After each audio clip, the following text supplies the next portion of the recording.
நினைச்சிக்க மாட்டீங்களே? என்ன கேட்க போறோன்னு எனக்கு நல்லாவே தெரியும். 6 மாசத்துக்கு முன்னாடி வரைக்கும் எவ்வளோ வறுமையில இருந்தீங்க, இப்போ உங்களுக்கு மட்டும் எவ்வளோ ஆசீர்வாதங்கள் எப்படின்னு தானே கேட்குறேன்.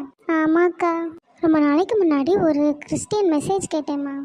உன் பொருளாலும் உன் எல்லா விளைவின் முதற் பலனாலும் கர்த்தரை கனம் பண்ணு. நீதிமொழிகள் 3:9.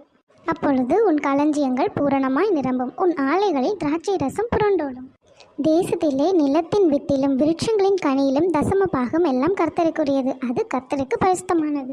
அந்த மெசேஜில் என்ன சொன்னாங்கன்னா, உங்களுக்கு எவ்வளவு சம்பளம் வந்தாலும் சரி, 1000, 2000, 10,000, 20,000, அதில் 10ல் ஒரு பகுதியை கடவுளுக்குன்னு எடுத்து வச்சுட்டு மற்றது செலவு பண்ணுங்க. அதுக்கப்புறம் பாருங்கள், கர்த்தர் உங்கள் களஞ்சியங்களை பூரணமாக நிரப்புவாங்க. நானும் ஒவ்வொரு மாதமும் அதை நினைப்பேன். ஆனால் கடவுளுக்குன்னு எடுத்து வச்சுட்டு அதுக்கப்புறம் என் பிள்ளைங்க படிப்பு செலவு, வீட்டு வாடகை எதுவுமே கட்ட முடியாத சூழ்நிலை எனக்கு நல்லாவே தெரியும். அதனால நான் அதை பண்ணுறதே இல்லை. கடவுளுக்குன்னு எந்த காசு எடுத்து வைக்கலனாலும் பாதி மாதத்துக்கு மேலே எந்த காசும் கையில் நிற்கிறது இல்லை. ஒரே ஒரு தடவை கடவுளுக்காக எடுத்து வச்சுட்டு